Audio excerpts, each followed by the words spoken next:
Good to be back with you again. I'm sitting at my desk with my little black backdrop. Try saying that fast 100 times, because it's too hot outside in Thailand today, and I just couldn't stand the humidity and the mugginess walking around. So decided to just do it inside where I've got air conditioning and it's nice and cool. But I want to continue this little series on success. And if you're just tuning in for the first time, we talked about how failure is a vital part of success. You know, you've been a baby once, and you had to learn what walking was all about, and what it was all about initially was lots of falling over. You know, sometimes you'd be crying your eyes out, sometimes you'd hurt yourself a little bit. More often than not, it was just sort of crocodile tears. You just needed someone to pay you some attention.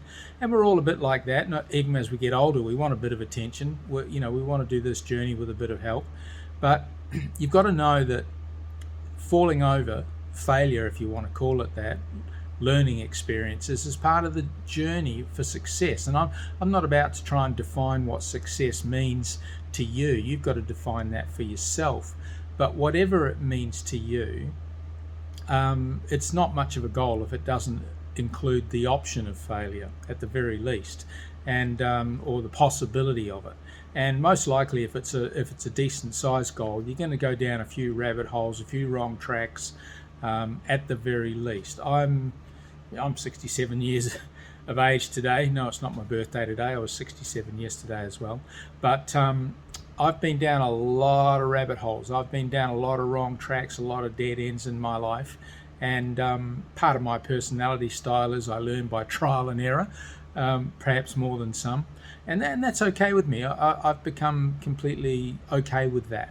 I don't do it on purpose. I don't want to fail on purpose, but failure is a part of my life, and I've had some massive successes. I've kicked some really big goals.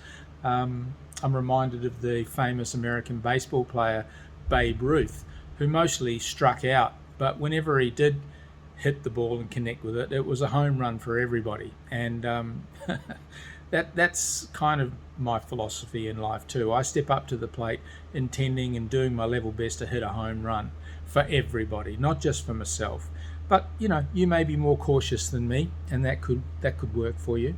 There's nothing wrong with that. But it doesn't matter how cautious you are, even if you're, as my mum used to love to tell me, Daryl, even the turtle and the tortoise have to stick their neck out to make any progress.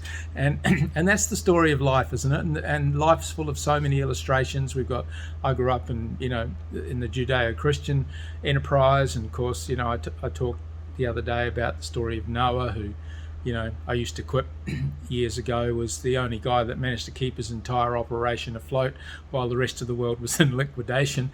But he literally, together with his, few believers, which were all his family, often that's the case in life. Any enterprise you want to embark on is only going to be you and your family, and half the time they don't believe in you either. But and I've had that experience as well from my own family. But if you believe in what you're doing, you've got to keep doing it, because it's all about you in that sense. You've got to succeed, and your success is not dependent on them, and vice versa. So you've got to be prepared to fail. And I did quote Winston Churchill, who I love, and who said, success is going from failure to failure without losing any enthusiasm. The other day I was reading about Colonel Sanders, and he was another classic case in point, who he lost his dad when he was 5 or 6 years of age. He had to do the majority of the cooking in the home at a very young age, because maybe his mum was out working and his siblings were younger, and he had a lot of responsibility that a 5 and 6 year old shouldn't have had. And then he left school early, and he lost his first 4 jobs before he was 17 years of age. Apparently he was a bit of a fighter, a bit of a scrapper, and that didn't endear him to too many employers, I guess. He got married at 18. His wife left him at 20. He was suicidal more than once. He was, lost businesses and had failure after failure after failure. He was well in his 60s before he finally kicked a major goal with Kentucky Fried Chicken, as it was known initially.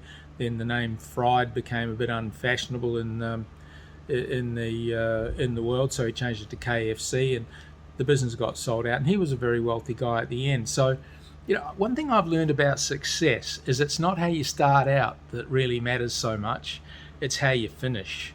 That's the big game. If you've played any sport whatsoever, you know what it's like to come from behind and win.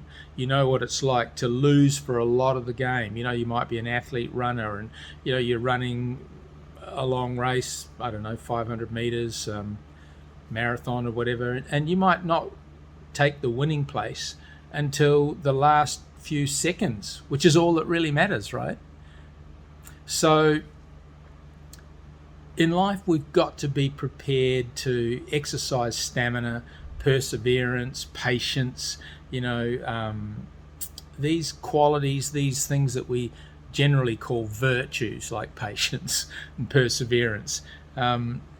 These are things that are so important to us, and I just know of so many stories. I think of Walt Disney, who went bankrupt before he ever succeeded. I mean, the very year that he invented Mickey Mouse, he almost lost absolutely everything, and then he got lucky, as we say in air quotes.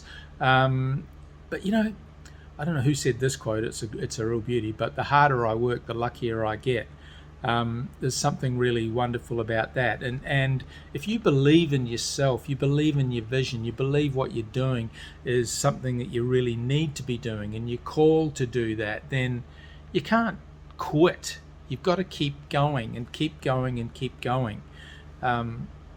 Unless you keep going, then you can't be sure of ever succeeding.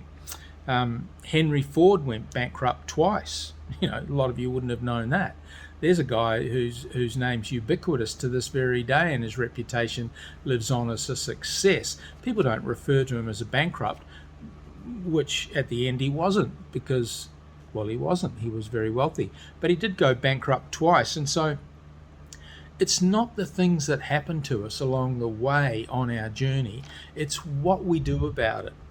It's not getting knocked down in the 6th round that matters. What matters is that you get up and go again, because you might win in the 7th round. You might need to go 15 rounds. You might not even win after 15 rounds, but there's another fight to be had. There's another day. And so this is life. This is the journey that we're in. Life isn't easy. I love what Jordan Peterson says. Life is full of tragedy and full of challenge and difficulty, and it just isn't easy. It really isn't. And when it is easy, it's only momentary. It doesn't last long. And it doesn't last long because we're cybernetic creatures. We finish one dream and we already want to get started on another. So really buy into this idea, because and use it to build stamina and resources within yourself, to draw on yourself. If you can get some people to help you, that'll be great. If you've got some good advisors, that'll be great. But at the end of the day, it's your heart, it's your mind, it's your soul, it's your dream. You've got to go for it. And if you can't go for it, well, you really can't expect anyone else to. People follow people that are committed. So be committed to what you want. Be solid about it, and don't quit, because you really can do this. You really, really can. Have an awesome day. Appreciate you taking the time to check this video out. Thanks a lot. If you chose to share it or like it or whatever, I'd just be so thrilled. Thanks a lot.